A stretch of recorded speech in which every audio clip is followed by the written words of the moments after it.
श्री गणेशाय नमः।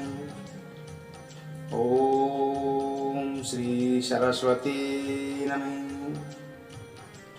ओम श्री सीतारामाभ्यां नमः।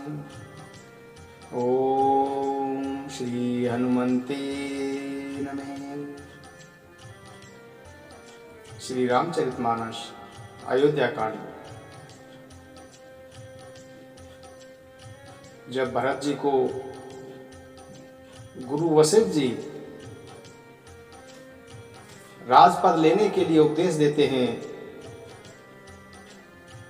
तब भरत जी क्या कहते हैं वह सुनिए।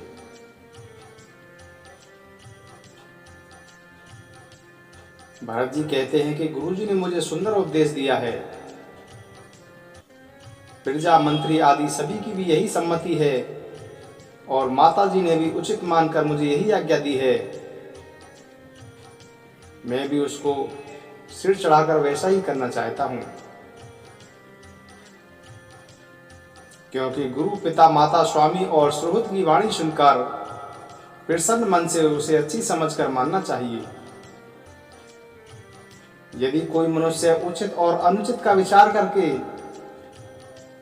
सोचता है, तब उसका धर्म जाता है और वह पाप का भागी बनता है। आप लोग मुझे वही सरल शिक्षा दे रहे हैं जिसके आचरण करने से मेरा भला हो। भरत जी कहते हैं, फिर भी मैं इस बात को भली भांति समझता हूं, फिर भी मेरे मन को संतोष नहीं होता। इसलिए अब आप लोग मेरी विनती सुन लीजिए और मेरी योग्यता के अनुसार मुझे शिक्षा दीजिए। हे गुरुदेव, मैं उत्तर दे रहा हूं, यह अपराध क्षमा कीजिए, क्योंकि सज्जन पुरुष दुखी मनुष्य के दोष और गुणों को नहीं उनके। भरत जी कहते हैं कि पिताजी स्वर्ग में हैं, श्री सीताराम जी वन में हैं और मुझे आप राज्य का पद लेने के लिए कह रहे हैं। इसमें आप लोग मेरा हित समझते हैं या कोई अपना काम बनाना चाहते हैं? मेरा कल्याण तो सीतापति श्री राम जी की सेवा करने में है, सो उसे मेरी माता की कुटिलता ने छीन लिया है। मैंने अपने मन में अनुमान करके देख लिया है कि दूसरे किसी भी उपाय से मेरा कल्याण नहीं होगा। यह शोक का समुदाय राज्य लक्ष्मण श्री रामचंद्र जी और सीता जी के चरणों को देखे बिना किस गिनती में है? इन सब का क्या मूल्य है? जैसे कपड़ों के बिना आभूषण का भार व्यर्थ है, वैराग्य के बिना ब्रह्म विचार व्यर्थ है, रोगी शरीर के लिए नाना प्रकार के भोग व्यर्थ हैं, श्री हरि की भक्ति के बिना जप और योग समाप्त हो जाते हैं, जीव के बिना सुंदर शरीर व्यर्थ है, वैसे ही श्री रघुनाथ जी के बिना मेरा भी सब कुछ व्यर्थ है।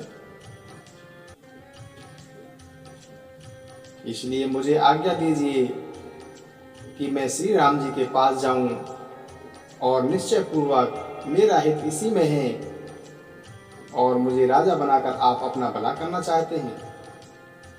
यह भी आप इसलिए कि मोहवश होकर ही कह रहे हैं। कैकेयी के पुत्र कुटिल बुद्धि, राम विमुख और निर्लज्ज मुझ जैसे अधम के राज्य में से आप मोह के वश होकर सुख पाना चाहते हैं। भरत जी कहते हैं कि मैं सत्य कहता हूं, आप सब सुनकर मेरी बात पर विश्वास करें। धर्मशील को ही राजा होना चाहिए। आप मुझे हट करके जिस राज्य से इस समय राज्य देंगे, उसी समय यह पृथ्वी पाताल में धंस जाएगी। मेरे समान पापों का घर कौन होगा, जिसके कारण सीता जी और श्री राम जी को वनवास हुआ है? राजा ने श्री राम जी को वन भेज दिया, परंतु वियोग ने सहने के कारण स्वयं स्वर्गवास को सिधार गए।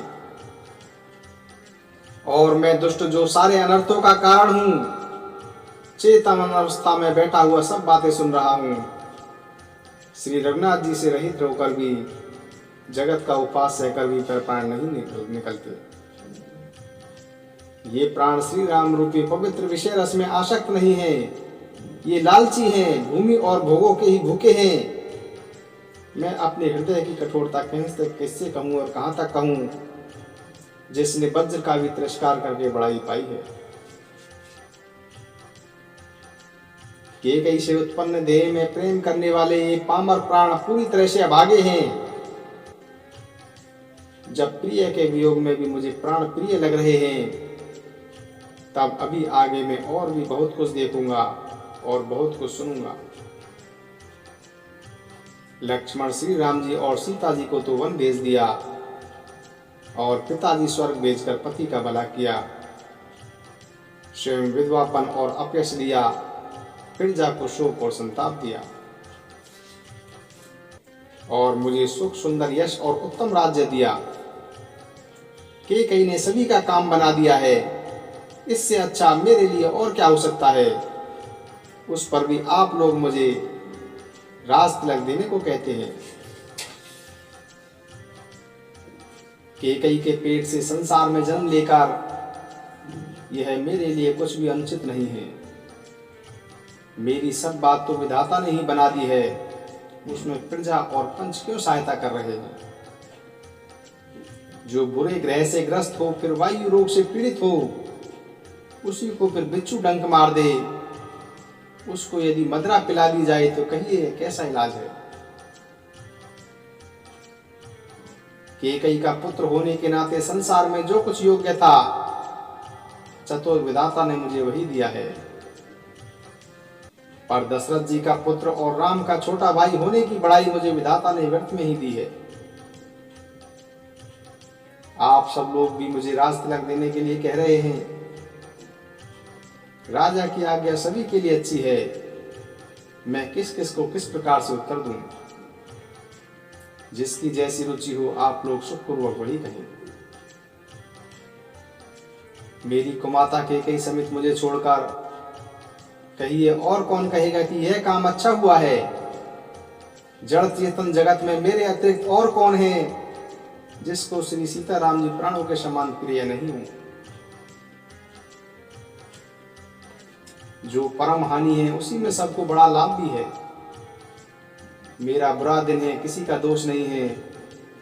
आप जो कुछ कहते हैं वो सब उचित है, क्योंकि आप सब लोग संशयशील और प्रेम के वश में होकर श्री रामचंद्र जी की माता बहुत ही सरल चित्त वाली है और मेरे ऊपर उनका विशेष प्रेम भी है। इसीलिए मेरी दीनता देखकर वे स्वाभाविक स्नेह वसी ऐसी बातें कह रही हैं। गुरुजी ज्ञान के सागर हैं, इस बात को सारा संसार जानता है। जिनके लिए विश्व हथेली पर रखे हुए बेर के समान हैं, वे भी मेरे लिए राज तिलक की तैयारी कर रहे हैं। सत्य है, विधाता के विपरीत होने पर सब कोई विपरीत हो जाते हैं। श्री रामचंद्र जी और सीता जी के अतिरिक्त इस संसार में कोई यह नहीं कहेगा कि इस अनर्थ में मेरी सम्मति नहीं है। मैं उसे सुखपूर्वक सुनूंगा और सहन करूंगा, क्योंकि जहां पानी होता है वहां अंत में कीचड़ होता ही है। मुझे इस बात का डर नहीं है कि संसार मुझे बुरा कहेगा और न मुझे परलोक का ही सोच है। मेरे हृदय में तो बस एक ही ऐशनीय दावानल धधक रहा है कि मेरे कारण श्री सीताराम जी दुखी हुए। जीवन का सबसे अच्छा लाभ तो लक्ष्मण ने पाया, जिन्होंने सब कुछ छोड़कर श्री राम जी के चरणों में मन लगाया। मेरा जन्म तो श्री राम जी के वनवास के लिए ही हुआ था। मैं अभागा झूठ मूठ में क्यों पछता रहा हूं। मैं सभी लोगों के सामने सिर झुकाकर अपनी दारुण दीनता कहता हूं, श्री रघुनाथ जी के चरणों को देखे बिना मेरे जी की जलन नहीं जाएगी। मुझे दूसरा कोई उपाय दिखाई नहीं देता। श्री राम के बिना मेरे हृदय की बात कौन जान सकता है। मेरे मन में एक ही दृढ़ संकल्प है कि प्रातः काल प्रभु श्री राम जी के पास चल दूंगा। यद्यपि मैं बुरा और अपराधी हूं, और मेरे ही कारण यह सब उपद्रव हुआ है। फिर भी श्री राम जी मुझे अपनी सामने शरण में आए हुआ देखकर मेरे सब अपराध क्षमा करके मुझ पर विशेष कृपा करेंगे। श्री रघुनाथ जी शील, संकोच, अत्यंत सरल स्वभाव, कृपा और स्नेह के घर हैं। श्री राम जी ने कभी अपने शत्रु का भी बुरा नहीं किया। यद्यपि मैं विपरीत हूं, पर हूं तो उनका बच्चा और सेवक ही। आप सभी लोग इसी में मेरा कल्याण मानकर सुंदर वाणी से आज्ञा दीजिए और आशीर्वाद दीजिए, जिससे मेरी प्रार्थना सुनकर और मुझे अपना दास जानकर श्री रामचंद्र जी पुनः अयोध्या को लौट आए। यद्यपि मेरा जन्म कुमाता से हुआ है और मैं दुष्ट तथा दशा सदा ही दोषयुक्त भी हूं, तो भी मुझे श्री राम जी का ही भरोसा है कि वे मुझे अपना जानकर मेरा त्याग नहीं करेंगे। भरत जी की बातें सभी को बहुत अच्छी लगी, मानो वे श्री राम के प्रेम रूपी अमृत में पगी हुई ही। श्री राम वियोग रूपी भीषण विष से सब लोग जले हुए थे। वे मानो बीज सहित मंत्र को सुनते ही जाग उठे। माता, मंत्री, गुरु, नगर के स्त्री पुरुष सभी स्नेह के कारण बहुत ही व्याकुल हो गए। सब भरत जी की बार बार सराहना करके कहते हैं कि आपका शरीर श्री राम के प्रेम का ही साक्षात मूर्ति है। हे तात भरत, आप ऐसा क्यों ना कहें। श्री राम जी को आप प्राणों के समान प्रिय हैं। जो नीच अपनी मूर्खतावश आपकी माता कैकेयी की कुटिलता के कारण आप पर संदेह करेगा, वह दुष्ट अपने करोड़ों पूर्वजों के साथ 100 कल्पों तक नरक के घर में निवास करेगा। सांप के पाप और अवगुण को मणि नहीं ग्रहण करती, बल्कि वह विष को हर लेती है और दुख तथा दरिद्रता का दहन कर देती है। हे भरत जी, वन को अवश्य चलिए जहां श्री राम जी हैं। आपने बहुत अच्छा विचार प्रकट किया है। शोक समुद्र में डूबते हुए सब लोगों को आपने बहुत बड़ा सहारा दे दिया है। जिस प्रकार मेघों की गर्जना सुनकर चातक और मोर आनंदित हो उठते हैं, उसी प्रकार सबके मन में बड़ा ही आनंद हुआ है। प्रातः काल वन चलने का सुखद निर्णय होते ही भरत जी सभी के लिए प्राण प्रिय हो गए। मुनि वशिष्ठ जी की वंदना करके और भरत जी को सिर नवाकर सब लोग विदा लेकर अपने अपने घर को चले गए। संसार में भरत जी का जीवन धन्य है, इस प्रकार कहते हुए वे उनके शील और स्नेह की सराहना करते हुए चले जा रहे थे। आपस में कहते हैं, बहुत बड़ा काम हुआ, सभी चलने की तैयारी करने लगो। जिसको भी घर और रखवाली के लिए कोई है, ऐसा कहकर रोक दिया गया। वही समझता है मानो उसका गला कट गया हो। जिसको घर की रखवाली के लिए रोक दिया गया, वह समझता है कि मानो उसका गला ही काट दिया गया हो। कोई कहता है कि रहने के लिए किसी को भी मत कहो। जीवन का लाभ लेना संसार में कौन नहीं चाहता। वह संपत्ति, घर, सुख, मित्र, माता पिता, भाई जल जाए तो भी श्री राम जी के चरणों के सम्मुख होने में प्रसन्नता पूर्वक सहायता नहीं करे। अपने अपने घर पर लोग अनेक प्रकार के सवारियां सजा रहे हैं। हृदय में इस बात की प्रसन्नता है कि सवेरे चलना है। भरत जी ने घर जाकर विचार किया कि नगर, घोड़े, हाथी, महल, खजाना आदि सारी संपत्ति श्री रघुनाथ जी की ही है। यदि इसे ऐसे ही छोड़कर मैं उनके पास चला जाऊंगा तो परिणाम में मेरी भलाई नहीं है, क्योंकि स्वामी का द्रोह सब पापों में शिरोमणि है। सेवक वही है जो स्वामी का हित करे, चाहे कोई करोड़ों दोषी क्यों न दे। ऐसा सोचकर भरत जी ने ऐसे विश्वसनीय सेवकों को बुलाया जो कभी स्वप्न में भी अपने धर्म से नहीं डिगे थे। भरत जी ने उनको सभी प्रकार से रहस्य की बातें बताकर फिर उत्तम धर्म बतलाया और जिस योग्य था उसको उसी प्रकार के काम में लगा दिया। सब व्यवस्था करके रक्षकों को रखकर भरत जी माता पिता कौशल्या जी के पास गए। भरत जी राम माता कौशल्या जी के पास गए। प्रेम को तत्व को जानने वाले भरत जी ने सब माताओं को दुखी जानकर उनके लिए पालिकियां तैयार करने तथा सुखपाल सजाने के लिए कहा। चकवा चकवी पक्षी की तरह नगर के नर नारी हृदय में अत्यंत आत्र होकर चाहते हैं कि प्रातः हो, जल्दी ही प्रात हो। सारी रात जागते हुए सवेरा हो गया, तब भरत जी ने चतुर मंत्रियों को बुलवाया और कहा कि तिलक का सारा सामान ले चलो, वन में ही मुनि वशिष्ठ जी श्री रामचंद्र जी को राज्य देंगे। यह सुनकर मंत्रियों ने वंदना की और तुरंत ही घोड़े, रथ और हाथी सजवा दिए। मुनिराज वशिष्ठ जी, अरुणधति और अग्निहोत्र की सारी सामग्री सहित सबसे पहले रथ पर सवार होकर चले। फिर ब्राह्मणों के समूह, जो भी तपस्या और तेज के भंडार थे, अनेक सवारियों पर सवार होकर चले। नगर के सब लोग अपनी अपनी सवारियों को सजाकर चित्रकूट को चल पड़े। सब रानियां ऐसी सुंदर पालकियों पर चल पड़ी जिनका वर्णन नहीं किया सकता। विश्वास पात्र सेवकों को नगर की रक्षा का भार देकर और सबको आदर पूर्वक रवाना करके भरत और शत्रुघ्न दोनों भाई श्री सीताराम जी के चरणों का स्मरण करते हुए चल पड़े। श्री रामचंद्र जी के दर्शन की लालसा के वश में होकर सब नर नारी ऐसे चले मानो प्यासे हाथी हथनी के जल को देखकर उतावले होकर चले जा रहे हों। श्री सीताराम जी सभी सुखों को छोड़कर वन में हैं। मन में ऐसा विचार करके छोटे भाई शत्रुघ्न जी सहित भरत जी पैदल ही चले जा रहे हैं। उनका स्नेह देखकर लोग प्रेम में मग्न हो रहे हैं। घोड़े, हाथी, रथों को छोड़कर सभी लोग नीचे उतर आए और सभी लोग पैदल चलने लगे। तब श्री रामचंद्र जी की माता कौशल्या जी अपनी पालकी भरत जी के समीप खड़ी करके कोमल वाणी से बोली कि हे बेटा, माता तुम्हारी बलैया लेती है, तुम रथ पर चढ़कर चलो, नहीं तो तुम्हारा प्रिय परिवार दुखी हो जाएगा। तुम्हारे पैदल चलने से ये सभी लोग भी पैदल ही चलेंगे और शोक के मारे सब दुबले हो रहे हैं। ऐसी दशा में ये लोग पैदल चलने के योग्य नहीं है।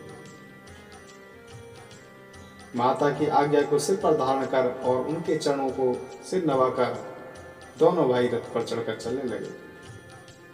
पहले दिन तमसा नदी के तट पर वास करके दूसरे दिन का निवास उन्होंने गोमती नदी के तीर पर किया। कोई दूध पीकर ही रहता तो कोई फलों का आहार ही करता। कुछ लोग तो रात को एक ही बार भोजन करते।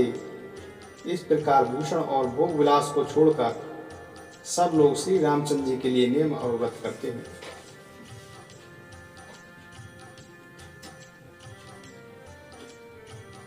कारण कवन भरत बन जाहि, हे कछु कपट बाहु मन माही।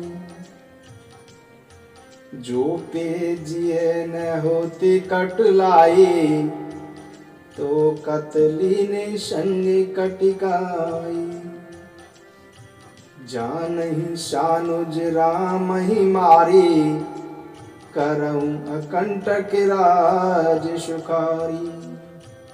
भरत ने राजनीति और आनी, तब कलंक अब जीवन हानि।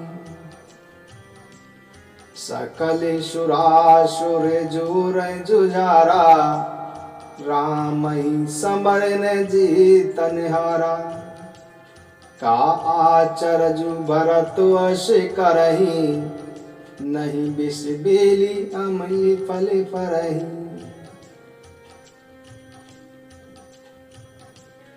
निषाद राज जब भरत जी और सारे अयोध्या वासियों के आते हुए देखते हैं तो उनके मन में इस प्रकार की शंका होती है।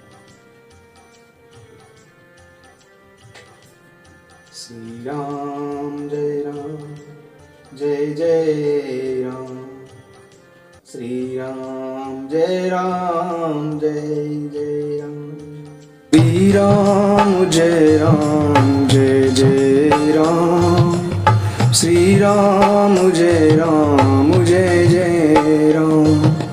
श्री राम जय राम, जय जय राम। श्री राम जय राम, जय जय राम। श्री राम जय राम, जय जय राम। प्रभु राम जय राम, जय जय राम। श्री राम जय राम, जय जय राम। प्रभु राम जय राम, जय जय राम।